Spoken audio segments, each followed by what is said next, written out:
This is one of the first times I'm actually really talking about it.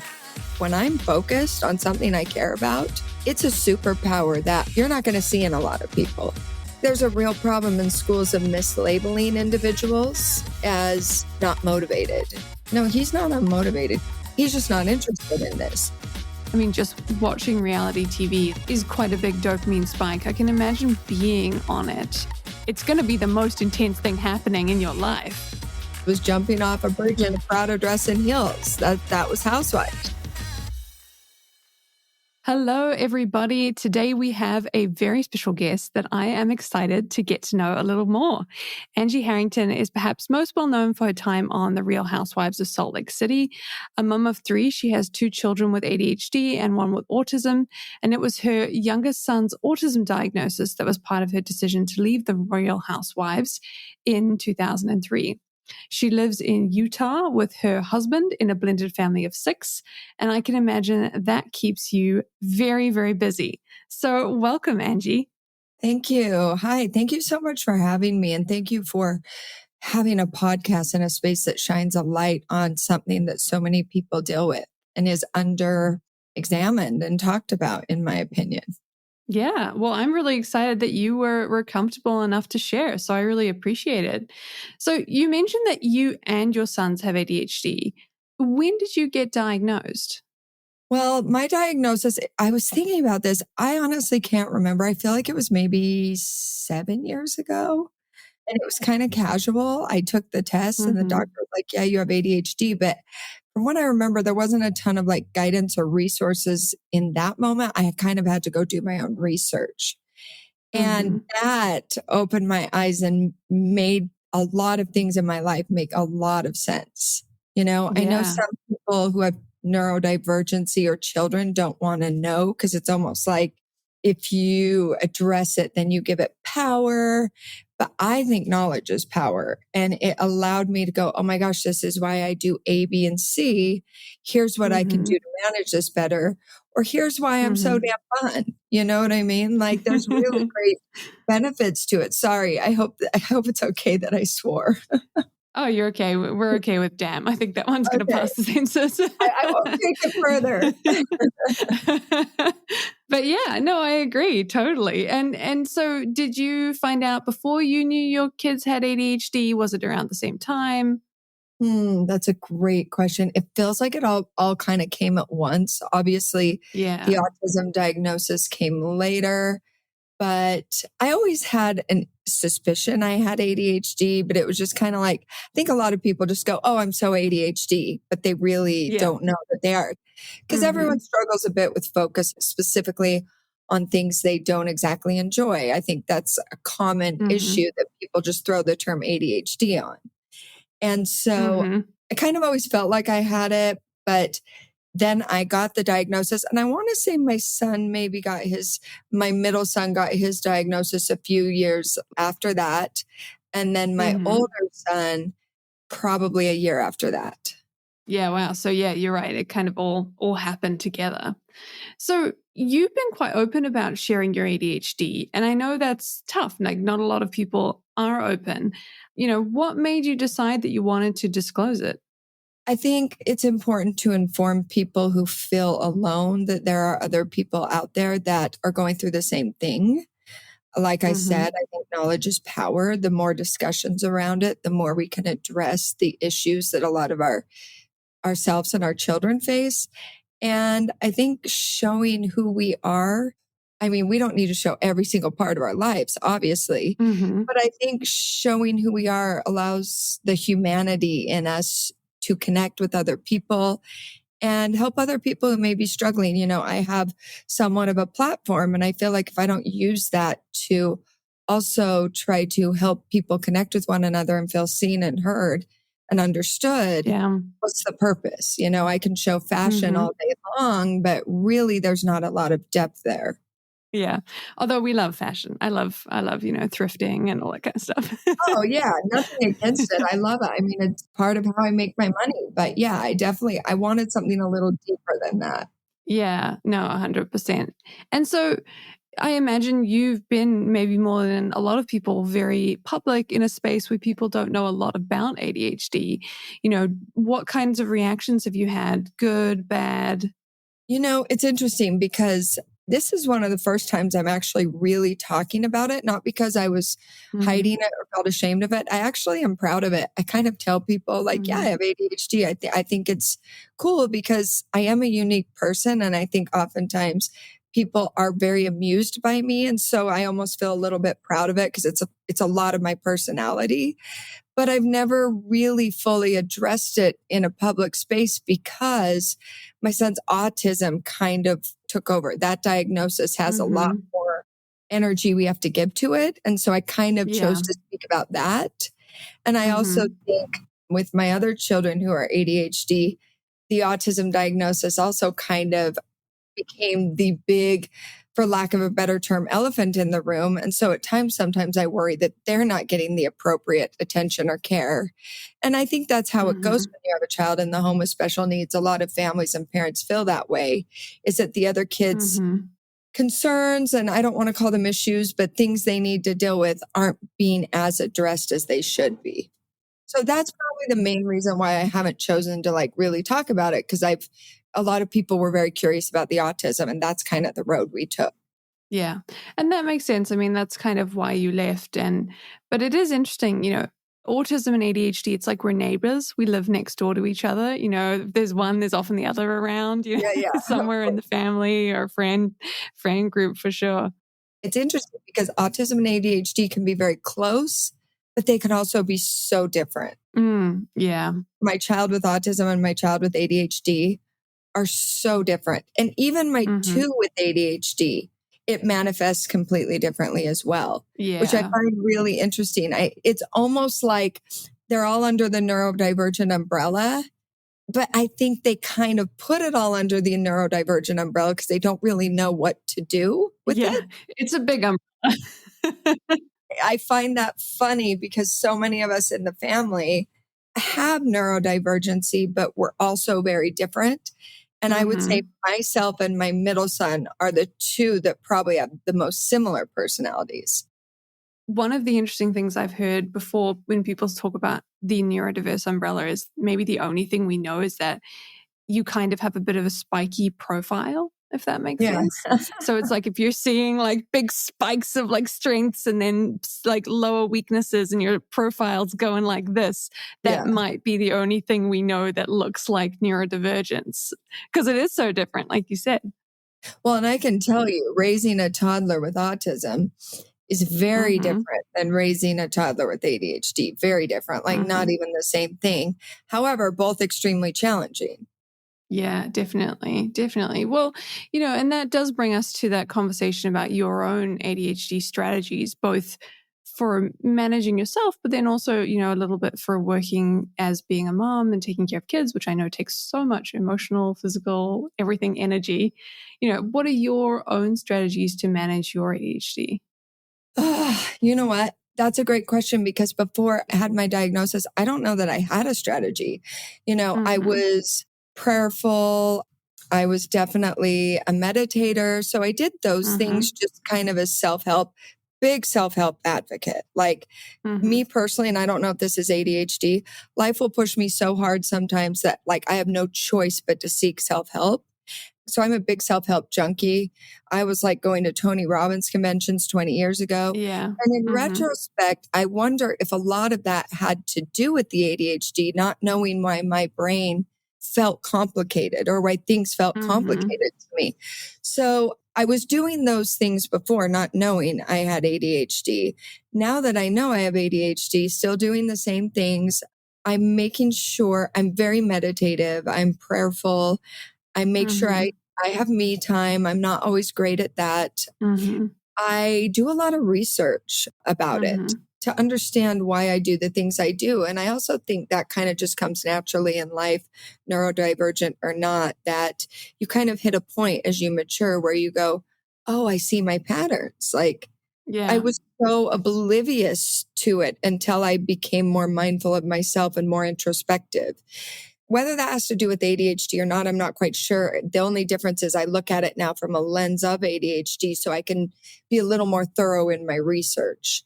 And then I also take care of myself, a lot of gut health, vitamins, regular check-ins with my doctor, checking myself, making sure I'm not getting to that boiling point, because you may feel this way too, but I'm calm until I'm not. And then, my son tells a funny story, which I probably shouldn't repeat, but oh well, we're all human. When I was pregnant with my youngest son, he's like, Mom, you raged so hard one day. I was like really mad at him and I was frustrated. And then when you're pregnant, it's 10 times worse. And then when you hit your ADHD boiling point, I think I grabbed his cell phone, chucked it at the wall, shattered it. And he still tells this story to his friends to this day. Like, one time my mom raged and threw my phone at the wall. I'm like, can we not tell people that? Because that is like not everybody. in every 3 years moment. Okay. Well, it is interesting. That is that executive, emotional regulation we're learning so much more about now. That idea that like with ADHD, we're so much closer to the edge when it comes to emotional regulation, because we can be so quickly overwhelmed. So we can hit red while other people are still on yellow. Right. But you know what's weird? And I don't know if this is just me. I tend to be really calm when people are hitting yellow. Like, it's like someone's yellow, I stay green for longer, and where someone would be yellow, and then all of a sudden it's red. It's almost like I skipped yellow, Yeah, but it sort of does make sense. It is that sense of like, wait, if this isn't an emergency, what are we doing? Oh, this is an emergency, that kind of feeling. Yeah, but then they say ADHDers, which I've noticed this in myself, have like this super powerful ability to stay calm in a sense of an emergency, or in the moment of an emergency, like everything kind of goes calm. And I find that in myself where, like, if one of my children gets hurt and there's blood everywhere, which doesn't happen often, but it has, I've seen other adults freak out. Oh my gosh, call 911. Or I just kind of am calm. I assess the situation. And I've read that's an ADHD thing too. And I'm not sure why. Maybe you've heard that too. I'm not sure. Yeah, it has something to do with how we regulate dopamine. So we're kind of like, we don't get enough dopamine or enough stimulation. They're still arguing, the neuroscientists, about exactly what this is. And when we find ourselves in a position where we're like in an emergency situation, then we're getting enough. Suddenly we've got clarity of thought and we're just like, okay, I can do this. That makes sense, where maybe a neurotypical person's dopamine is in overdrive or something in that moment. Exactly. Yeah. Okay. And that's that kind of the orange thing as well.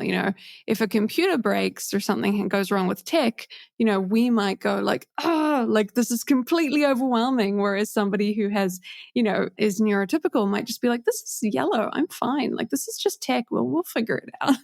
Yeah. Oh, absolutely.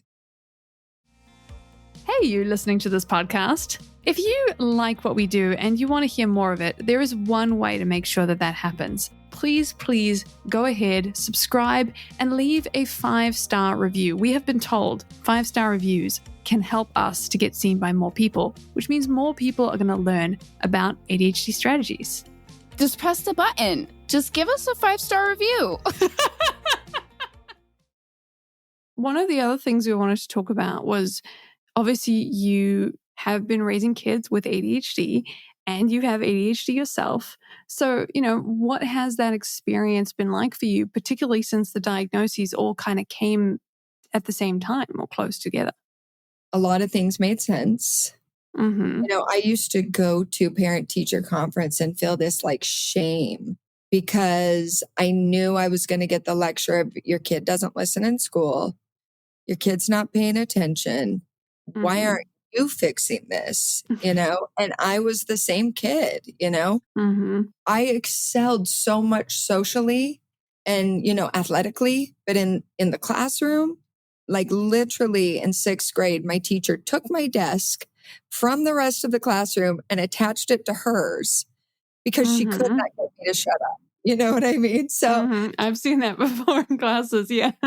Yeah. And so it's every parent teacher conference my mother would go to was like, she's a smart girl, but all she does is talk. That's it. Like, we need her to be quiet. I mean, that was so consistent. Now, has that served me in life? Absolutely. I've been able to make a lot of connections and I have good social skills. But as far as like the curriculum in the classroom, that was so hard for me. I'm not a great reader. It's too hard for me to stay focused when I read, and that's something I'm working on. And so there were definitely things in school that patterns I did that I see in my son. So I do try to give him patience and grace, but at the same time, he's got to be able to get through school. And we all know it doesn't mean you're not smart. ADHDers tend to be very smart. It's just really challenging for them to be in that environment that many hours a day, especially at that age. As I remember learning in home economics that to a child, 10 minutes already feels like an hour. What does that feel like for an ADHD child? A million years. Yeah. So I do have compassion for him. And I used to avoid parent-teacher conference, quite honestly. And I know that's not the answer. Fair enough. But I find myself now going, you know what? I'm going to go in. I'm going to fight for him. I'm going to communicate. Obviously, when there needs to be discipline, he's going to receive discipline. And so you get some teachers that are very understanding. They either have a child with ADHD, they're ADHD. But then you have other teachers that just think they're undisciplined, they're unmotivated. And I'm like, no, he's not unmotivated. He's the most creative kid you've ever met. When he likes something, he'll make it happen. He's just not interested in this. This particularly doesn't interest him. I try to make sure to communicate with the teachers and help them understand, do I get phone calls that he's wandering the halls again and that he's talking too much? Absolutely. But he's an incredible athlete. Luckily, his football coach has a daughter with ADHD. So he's very understanding. Nice. Yeah. And he actually has defended him to some of the school counselors. And I'm making him sound like he's a great kid. He's not a bad kid. I'm sure. I mean, this is an ADHD podcast. So wandering the halls, I'm just like, yep, I understand. Yeah. And so I think there's a real problem in schools of mislabeling individuals as being not motivated. And I really think what needs to happen, especially as neurodiversity is on the rise, is there needs to be more of a parent-teacher neurodivergent relationship going on where they understand more of what the child's going through and maybe minimize distractions, maybe have a seating arrangement where the child is closer to the front of the room so they're not overstimulated looking at everything going on around them, or you can be connected to the teacher's desk like that distracted me more because I looked out at all my peers and I was like, I almost thought it was funny, and I almost like played it up. Yeah. Well, you're like, I have a stage. I am performing. Oh yeah. Little did the teacher know, do not give me a stage. I'll make the most of it. No, definitely. Yeah, it's funny because I get this question a lot in the workplace. I get people asking me, like, how do we help people in the workplace with ADHD? And often I say the answer is flexibility for everyone, giving people different ways of working. Maybe your best way of working is to go for a wander and have a think and come back and do some more work and do it again. And so there is a question about whether we should be providing more flexibility in schools as well. I think so. Absolutely. I've told my son, I don't know if this is an ADHD thing, but he does need to use the restroom a lot, And I told him, I said, if you need to go to the bathroom, you get up and go to the bathroom. You have autonomy. Don't be disrespectful. But I also believe children need to have a voice. And when they have a need, it's okay to communicate it if it's done respectfully. I think students can be so afraid of teachers. And I think the same applies to the workforce. Communicate your needs respectfully. Suggest an alternative strategy to your boss or your manager. And I think it's important to let them know, look, when I'm focused on something I care about, it's a superpower that you're not going to see in a lot of people. But it may mean I need to get up more than those other people as well and take a break or use the restroom or grab a snack. Yeah. But when I'm in, I am in. I think maybe a conversation like that could be very helpful as well. Yeah, definitely. I mean, it comes back to that spiky profile idea, right? You're like, I am going to kill it at this spot, but over here, you're not going to be able to get much out of me. So, this is kind of what we're doing. Do you want me to go for the thing that I'm great at? Or do you want to argue about the thing I'm not great at for the rest of my career or time in school?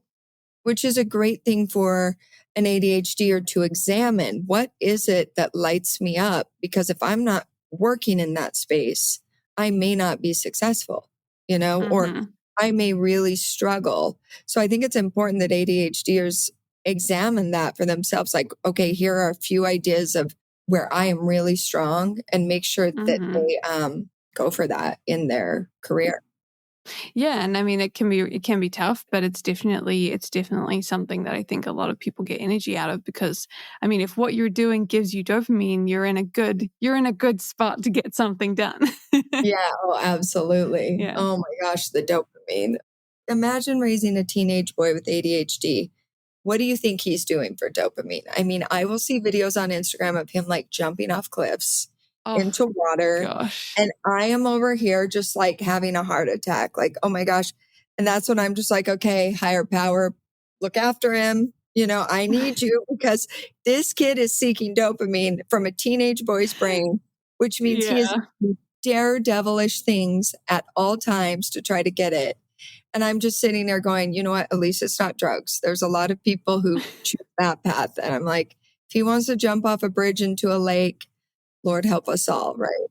Yeah, no, I mean, like I told you, I have 2 little boys, and I think about that a lot, which is obviously way too far in advance, but you can't help it when you talk about this stuff all of the time. I know, just wait. And you know what? They'll be okay. Yeah. I will say our household is really, really fun.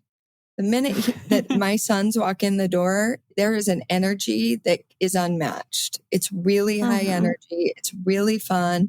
It's really creative.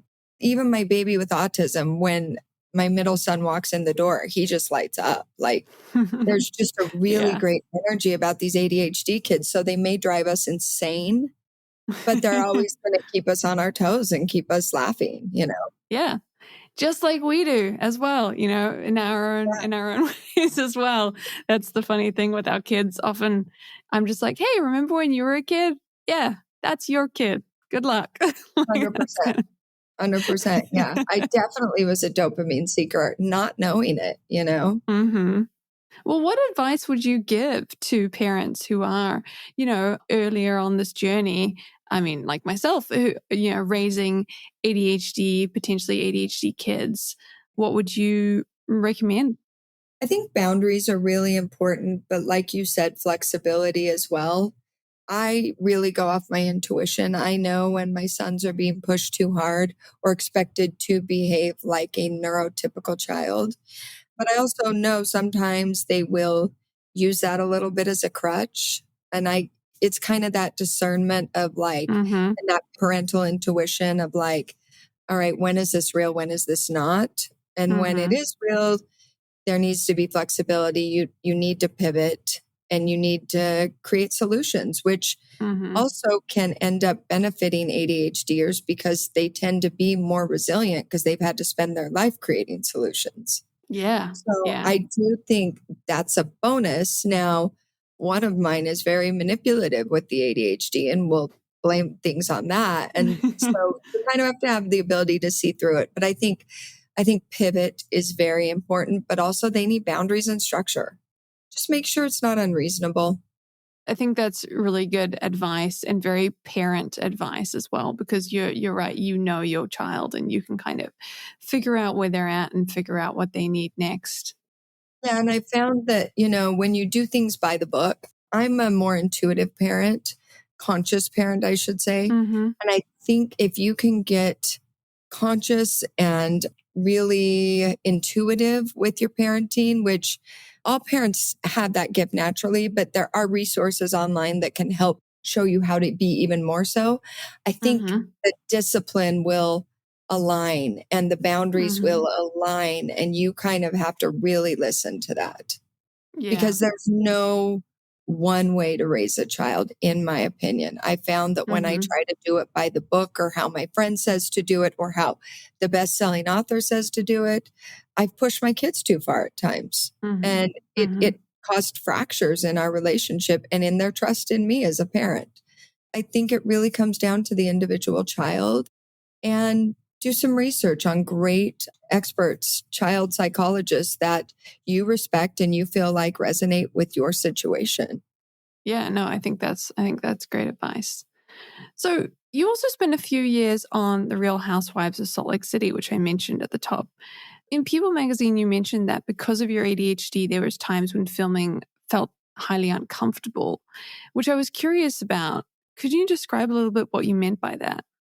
Well, okay. So like I said, in order for me to function properly, I have to do a lot of work. I have to, like I said, meditate, vibrate at a certain level. And I know this may sound new agey and wooey, but that's just how I do it. And so it's hard to need to, in order to function, in order to give your family everything you can give them and give them your best, it's hard to try to vibrate up here when you're constantly arguing with people and it forces you to vibrate down here. Some people can do it. No judgment there. Me personally, I was finding it too overwhelming for my brain. I already struggle to executively function well. Yeah. And adding another layer of anxiety and stress to my brain was not working. My children were starting to lack. They were starting to notice I wasn't able to give them what I wanted to and that they weren't getting what they needed. So that was something that I really noticed. And then forgetfulness. If I love something or something really touches me, I'll remember every single detail. Yeah. But little things that I'm not so concerned about, I will forget so fast. And on Housewives, you're being held accountable for every word you may or may not say. And everyone's coming for you. And they're saying, you said da da da. And I'm going, I never said that. What are you talking about? Like, and a producer will be like, yes, you did. No, I didn't. I don't remember. So the forgetfulness was a real problem for me. I can imagine. Would always be like, daily journal, write it down. They're going to come for you at reunion and you're not going to know what you're talking about. And so the forgetfulness, but I also don't want to live in a space where I have to watch everything I say because it's going to be used against me.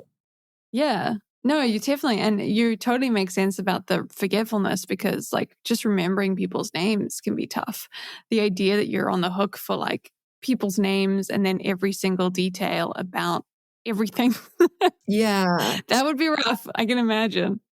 You know, there were real benefits because now I can talk to People magazine about autism and neurodivergency.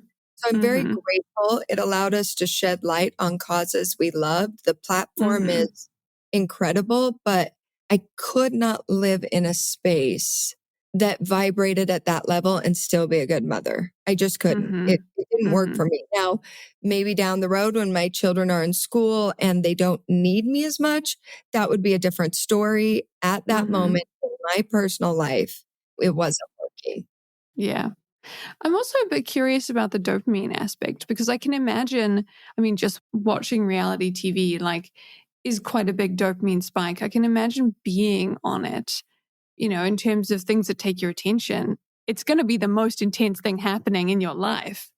By far, which is why other things fall to the side. And even though I was around physically, I wasn't fully available.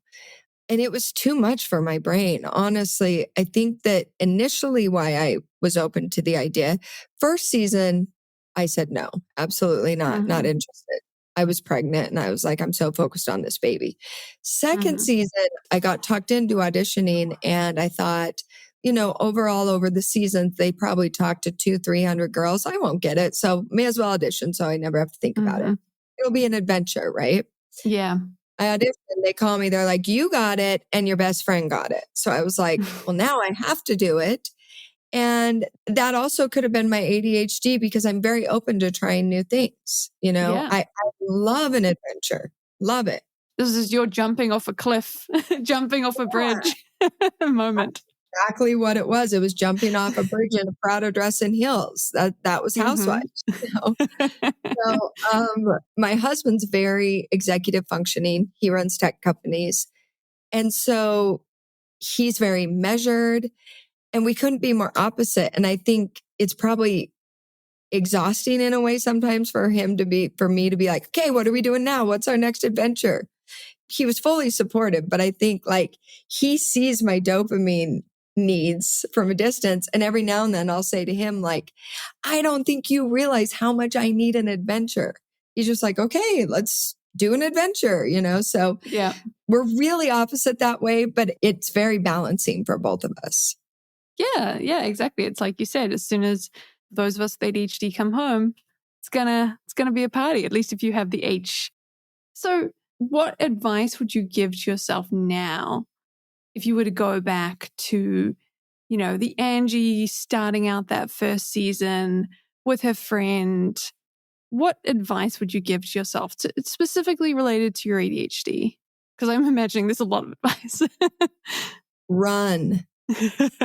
Don't do this show.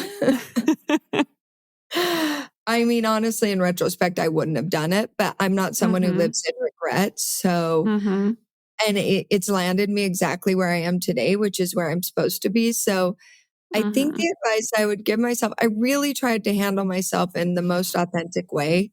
There's nothing calculated about me. I have a lot of weaknesses. Being calculated and manipulative is not one of them. And so I think I would have done exactly what I did. I acted. I mean, I would have been more equipped with more knowledge on how the process works. Therefore, I probably would have protected myself more. But the whole time, I really tried to act from my own integrity and talk about the things that were genuinely concerning me through the process. And I think I would do the same thing all over again. Yeah, that makes sense. You're like, run. And if you're not going to run, just do it. Fun, but I can't change that. So here's what I would do. Yeah, definitely. And then you ended up leaving Real Housewives to take care of your son after his autism diagnosis. Can you take me through what that diagnosis experience was like for you? It's interesting because oftentimes with autism, some autistic people can have like weakness or lack of athletic ability, but it was quite the opposite with my youngest son. He was walking at 9 months and running at like 10 or 11 months. He's extremely athletic. So, we didn't put that together with autism, that specific characteristic, but he was very slow to talk. That's kind of what was the trigger. He would run everywhere, climb on everything, super agile, but wasn't really talking much. So we just kind of watched it. Some kids are late talkers. We had several people be like, oh, my kid didn't talk till they were 4. It's fine. And it was during COVID. So we sat in it for a minute and then we tried to get a diagnosis over Zoom during COVID. And it was inconclusive because it's hard to get that over Zoom. Yeah. So then about a year later, we were able to take him into the clinic, and right there on the spot, they told us he's autistic, which we did not expect. We thought they would kind of go analyze for a couple weeks and give us a phone call. And I suspected it. I think it was more shocking for my husband. And he just right then was like, yeah, your son's autistic after 2 hours of analyzing. And that is an intense, intense feeling to get that news. I would imagine like any diagnosis that you don't plan on. It's shocking, of course. Yeah. We knew it was going to be okay, but it was heavy. Over time, you accept the diagnosis and you start to adjust to the idea of a new normal. And that's okay. And he has brought so many blessings with this diagnosis, selfishly to me and our family.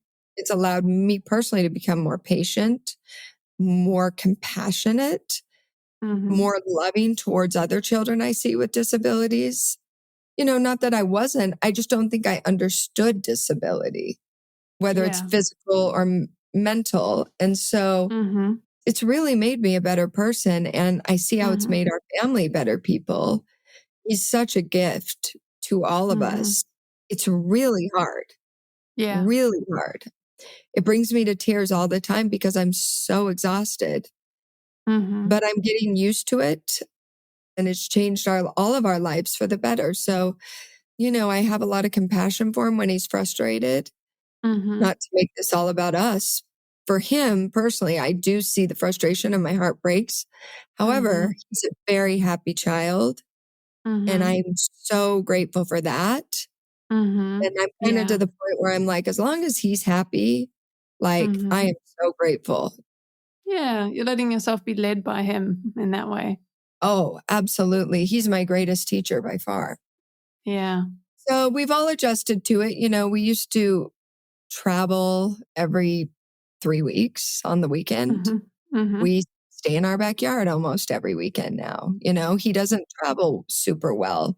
He is very dependent on his routine, as autistic children are. And that's okay. There's this beautiful analogy, and I'm going to slaughter it, of like, you think you're going to travel to Paris. Paris is beautiful. Paris is enchanting. It's romantic. And then you end up in Amsterdam, and Amsterdam is equally wonderful in a very different way. And that's kind of what the autism diagnosis is like. You have this envision of what your life will be, which is Paris, but you land in Amsterdam and you adjust to not being in Paris, and you find out how beautiful Amsterdam is. So yeah. Anyway, go find the quote. It's much better than I just. Yeah, I'll get our team to find it. But yeah, I mean, and shout out to Amsterdam. It is a beautiful place. Right. So what advice would you then give to other neurodiverse parents who are raising autistic children? And I specifically mentioned, ADHD. This is an ADHD podcast, but we have a lot of parents who are in the process of finding out that their kids also have neurodiversity, like autism, or raising kids with autism, as well. It's so hard because it is so complex. It's a different normal. It's a different time frame. And it does not matter if they're doing it on the same line as other children or the same way as other children. So pivot and adjust accordingly. Sometimes they'll surprise you. Sometimes they'll have breakthroughs and you'll be thrilled. Sometimes they're going to be really behind, and that's okay too. They are on their own journey for a specific reason. Yeah. And it just might be to make you a better person as well, Yeah. So get a support system. It's really lonely sometimes. I'm just going to be honest. It's really hard. There are going to be times you don't think you can do it. You don't think you can get through it. I promise you can. It gets easier.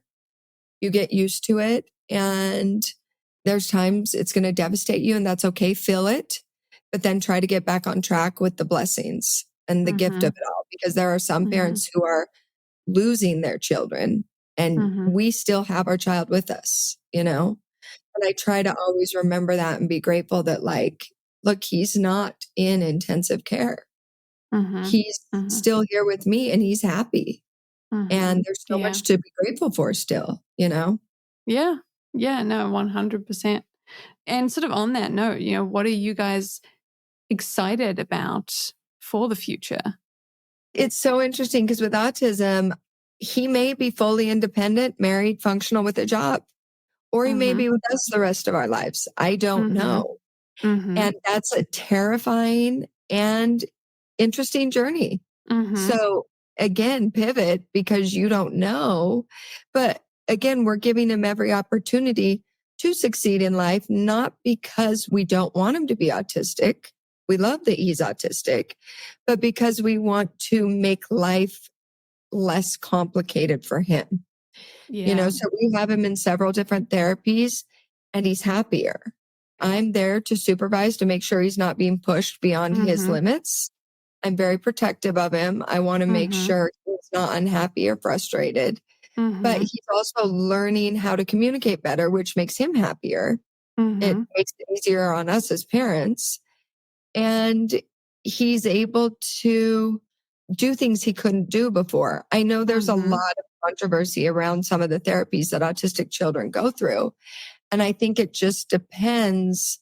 It's really important to be communicating with the therapist your expectations and your expectations for your child, and not to push him beyond his limits, because part of what makes him so special is his autism. Yeah, definitely. Definitely. No, I love that. I think that's awesome. Well, I just have a few more questions for you. The same questions we ask everyone who comes on the podcast. What is an achievement that you're the most proud of? I think with my ADHD, I've been able to hyper focus on what it is I want. I'm very determined if I want something. So I was able to have a very successful dance career. A lot of dancers aren't able to make it to the professional level. Was I the best dancer in the world? No, but I was really good and I danced professionally. And I'm very proud of that. I saw it through, and that was not easy going through school and staying on top of that level of athleticism. So I'm very proud of that. I'm currently in school again, and I'm very proud of that as well because it's one of my special interests, which is very common for ADHDers. Yeah. And I'm really giving it my all, and I feel very proud of that as well. Motherhood, obviously, but that's not professional. You asked professional, right? Yeah, no, definitely. Otherwise, we would probably all say motherhood if we were. Yeah, definitely. On another side of it, is there a professional failure that embarrasses you, and how did you deal with that? There are so many things that if I thought about, I'd be embarrassed by. So I try not to do that because I'm a performer and I'm kind of a class clown. I say and do outrageous things. And as I mature, I look back and I go, oh my gosh, that is mortifying. So they're endless, to be honest. But I try to just look down the highway instead of the rear view mirror. I would say, I'm not embarrassed by this. I just wish when I went back to school as a single mother, I was an excellent student. I wish I would have been that student when I initially went to college before children. So I'm not embarrassed by it. My objective was to meet boys and socialize. And I wish I would have focused more on my schooling because I'm making up for it now. Yeah, no, definitely. But I think that's, like you said, we're sort of out here, especially if we have the H in our ADHD, doing things.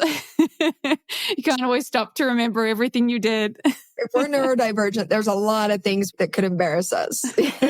Yeah. And what is your favorite kind of go-to if you need a little bit of that dopamine? What do you tend to go for? Rodeo Drive. That's a great answer. Shopping. Honestly, when I travel, I love to hit the luxury boutiques. They make me so happy. Even if I don't end up buying anything, it's the visual, it's the fashion, it's the little cappuccino they bring you on the silver platter. I mean, that is all dopamine for me. Learning. My special interests, if I love something, that's very much a dopamine hit for me. Yeah. Socializing. Yeah, definitely. Yeah, all good options. So if you had an ADHD life motto, then what would it be for you? Oh gosh, I don't even think ADHDers are organized enough to have a life motto. People are always like, one? I have to pick one? I know, I'm like, my mind wants to say 25 things right now. Don't ever make me choose, okay? Choices are not my thing. I think you don't have to live by a specific rule book.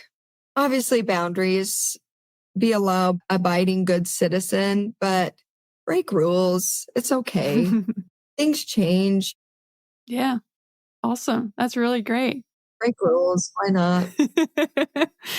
Well, thank you so much for taking the time to share your story and your ADHD strategies with us today. I know a lot of people will have gotten a lot out of it. Where can people find out more about you and what you do? My main platform is Instagram at Angie Harrington. And it focused primarily on fashion, lifestyle influencing, along now with autism. And new chapter of my life, I'm studying to become a ufologist, and I'm studying metaphysics. So fingers crossed, you might see me in that profession in more of a public space. So I'm covering a lot of the paranormal, which is one of my really nerdy special interests, but I love it. So yeah, at Angie Harrington on Instagram. Nice. I look forward to seeing you on the news talking about aliens. Oh, my dream job. Thank you. Awesome. Well, thank you so much for coming on, Angie. It was so fun. Thank you, dear. It was a pleasure.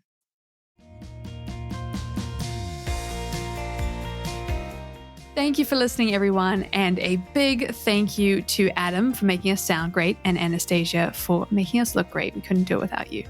And if you're looking for any of the references to the papers that we discuss, head on over to our show notes page because I always bring the receipts. Plus, if you want to find out more about us or any more deep diving into what we're doing, you can find us on Substack. That's where the community is. That's where we're chatting, and you can see all of the fun and exciting things that we are bringing to the table. Thanks for being here.